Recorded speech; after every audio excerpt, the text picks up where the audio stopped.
Hey, welcome back to the Artie Lange Show. We are privileged to have my first guest here. Jersey guy. Privileged. Saturday Night Live guy. And a good man all around, the great Joe Piscopo. Artie, great to see you, man. What's up, Hey, Joe? John.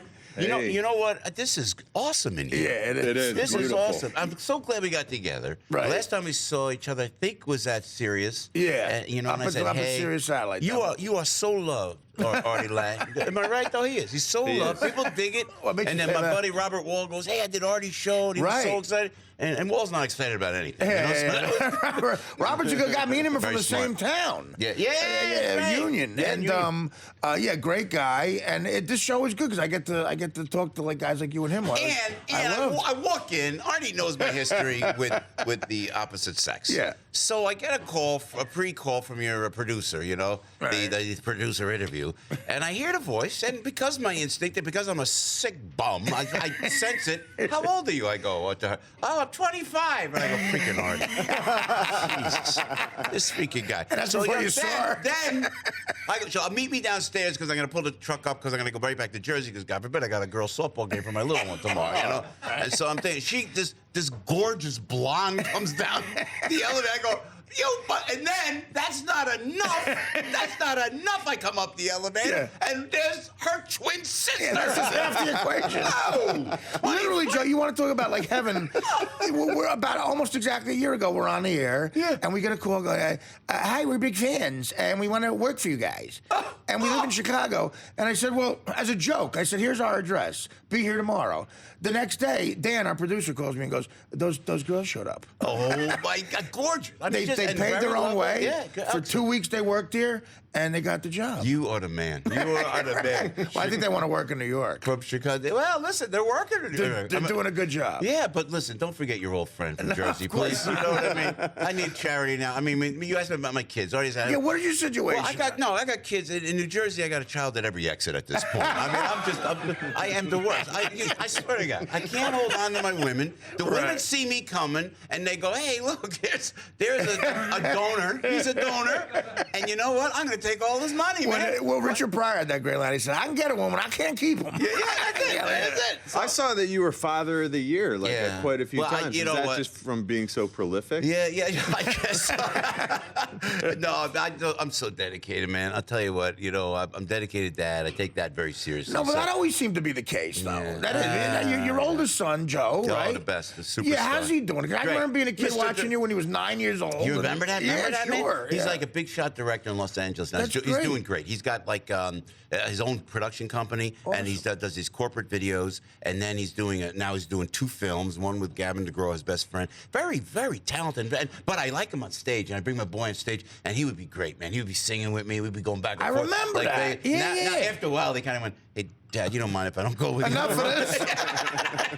No, because your stand-up show was a very, I remember your first HBO special was a real sort of intricate, you did. Yeah, man. You're the first guy who ever did Letterman, and you did an amazing Letterman. You did an amazing Sinatra. Yeah. And, you know what's so funny you say, as I think back, as we sit here, my friend, I'm thinking when we did the first HBO special, because I'm not a stand-up. Like, I've seen your stand-up as killer. Well, no, it's more traditional that way. Or Jerry, how Jerry is brilliant. Right. Or certainly Eddie Murphy. But it's like, when I go on, I'm an entertainer, because I'm not like a joke guy. I never was. You literally are a throwback to those guys like a Sammy Davis who did impressions. And we did, at the first HBO special, we did like a film. It was like, I remember that. Shot it on 16 millimeter. And I can remember being in the 9th grade, me and my buddy Joey Callender, and he was another guy who wanted to be a comedian. And we kept saying, how does he look and sound exactly like everybody he does? Because your Letterman makeup from that first special with the gap, everything. And I remember, I'll never forget, you went, the promo said, "Oh my, wake the kids, alert the neighbors. It's Joe Piscopo on HBO." And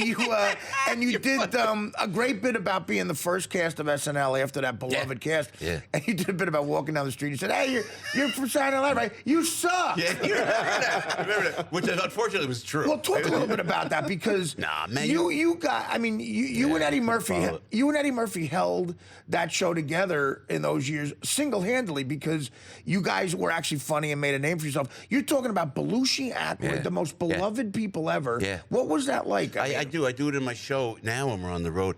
And probably the greatest cast ever assembled in television history. Yeah. You got to give it to Lorne Michaels, Chevy Chase, Belushi, and Aykroyd. And they all did their own thing. Yeah, you know? Billy Murray. Oh, come on. And how funny were the women? Yeah, They were all great. Gilda Radner, you forget. On stage, I go like this. Gilda Radner, and if there's 20-somethings in the crowd, I go, Google Gilda Radner. Yeah, unbelievable. You know, and the great writers of Alan Zweibel and certainly Michael O'Donoghue and the guys. It was impossible. So they threw us in. We were at 10 shows. You were thrown to the For wolves. 10 shows, it was awful. Right. Oh, my God. It was the worst time of my life. But I always say you and Eddie, well, like I know him, you and Eddie Murphy were so good at what you did that eventually you go, hey, wait, this is funny. People started to like it. You had a lot of great characters. Yeah, he was great. Eddie came on. They made him a featured player first. You know, was that wild? And we kind of did a campaign to say, no, you know, this guy's like the next Pryor. Yeah. You might want to bring him Keep on the show. Keep the camera on him longer. Yeah, a little while. You know, the featured player. You know that classic sketch. So yeah, and we went in. But I was talking about today is that he was 19 years old. Murphy was 19. Think about it. And you'll dig this. This is my favorite Eddie story. It was like we're about to go on Weekend Update. Eddie comes up with a bit, and when we just known each other a month maybe, and he starts writing material saying, you know what, I want to do a bit where I'm an NBA player, and there should be no white men playing in the NBA. Right, you were the sports guy on Weekend Update, right. Yeah. So I said, well, that's funny, man. I said, that's funny. I'll tell you what, we'll go on Weekend Update. We'll sit you on a couple of telephone books, so you look taller than I am. Right. I'll do the sports guy. You know, hello again, everybody, Joe Piscopo live, and then you do your bit. So we're about to go on the air. Now, Weekend Update's like this, but it's all live, so they'll stay on the anchor, so you got to kind of quietly slip in. Right. So as we were walking toward the desk, I hear Eddie Murphy at 19 say, the kids at Roosevelt High will never believe this. Exciting. What? I'm listening. He's going, I said, God, how young he was, man. You did a bit once on when you had Don King come on and you cut his hair. No, you remember. No, I mean, again, I talk about buddies. Me and my friend Danny Rubinetti, of all people, we're talking, we're in high school, and we watched that, and we remember your face. Did he know you were going to cut his hair? Because you had a look of apprehension on your face. Like, should I do this or not? And then I got to spill the beans. I don't think Don King will mind, but we tricked it with a wig. Okay, I was going to say, probably. He would do anything. He says, he'd come on. Don King would come on and say, I want to promote my fight. I want to do this, this. Right. So we just said, let me cut your hair. You can promote my fight. So then we thought, how will we do it? So makeup was so brilliant over there at NBC. Right. So they put his hair down, but that was a fake Don King wig. But man, that made noise. I mean, it made noise. That's what I like to do. So I cut it. I did that little take there, and then the fight was sold out. Well, you sold it too because it looked like, should I do this? Because then you realize that this is a man who was in jail for killing somebody. Don King.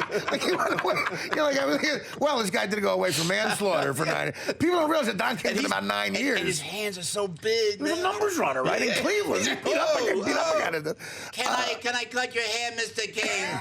You're a nice man. Don't hurt me.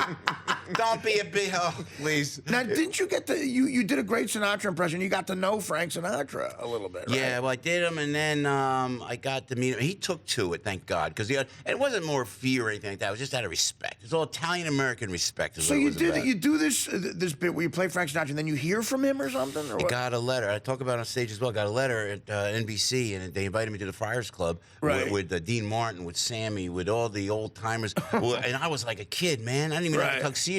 And I went in there, and there were all these greats there, and they put me on the dais, and then the old man introduces me. And this is the way it really happens, because I change it on stage a little bit. But he gets up to the mic, because he's emceeing this roast of Dean Martin. Right. And here's a kid. He's talented. He's wonderful. He's marvelous. He's cuckoo.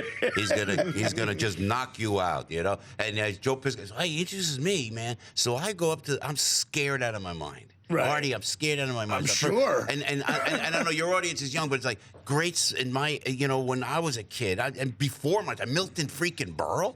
I mean, it was Dick Shaw. Remember Dick Shaw? I know, I mean, these are brilliant cats. So the old man is there. Dean Martin's there. I'm at the podium, 1,000 people at the Friars Club, and I go, Mr. Sinatra, I said, one of my favorite songs is I Don't Stand a Ghost of a Chance with You. And he's looking at me. I can't get a read on it. He's batting those eyes, looking at me like this. And I go, I don't stand a ghost of a chance with you. Right, and he looks at me like this. He goes, "That's pretty good. That's pretty good." I looked down. That's ballsy. I looked down. I go, "Can I call you Frank?" He went, No. Biggest laugh of the night. Well, you know, we just roasted Jack Black at the Friars. Oh, how'd that go? They asked me to do that, so I went over there, and Jerry Lewis was on the date, and you also did Jerry Lewis. Jerry Lewis! I love Jerry Lewis! Jerry, well, I'm an You know what I Jerry liked Lewis. about you with Jerry Lewis was you did both that Jerry and the pretentious Jerry, right? The like, you know. I am Jerry, and I like to talk. You know what? I am in awe of Jerry Lewis. To me, he's the chaplain of our time. No. I'm telling you, I love this guy. And then I remember when he came on Saturday Night Live, I said, Jerry Lewis is going to host Saturday Night Live? They said, yeah. So I'm in my office, and then security goes, Jerry's on the elevator, Jerry's on the elevator. So I hear the elevator doors open, and I go, Jerry! Down the hallway. He goes, Joe! Oh, Jerry! It was a love. I tell you, man, you look at those films that he did. Oh, my God. He's a brilliant guy, yeah.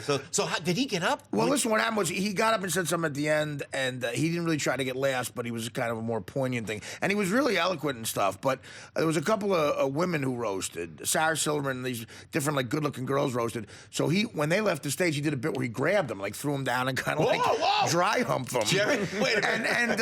And after I went up I was last. I get up, and I guess as a bit, he just grabs me and goes, all right, just lay down. And he starts dry humping me as a joke. And of course, it's killing, but Joe, I looked over, and I realized I saw what a lot of hot chicks probably saw in the 40s. I saw the side of Jerry Lewis's face humping me. It was very nice. Something you maybe didn't want to see. No. But you know what? He was of course happily married for years. But when he wasn't doing the film, he was the man. Yeah, he did his job. I had to ask him a couple of times I'm about sure. that, and he was like, "Some of those guys are unbelievable." All those guys you wouldn't think were like Mickey Rooney, supposedly. Yeah, Mickey Rooney. 16 broads at a time. Elizabeth Taylor. And I don't know how Frank Sinatra did it. In that generation where they would have not only Jack Daniels and smoking cigarettes and everything, but the women. And then they'd get up the next morning, man. And not look like, you know, like I like put a tux on, though. You got to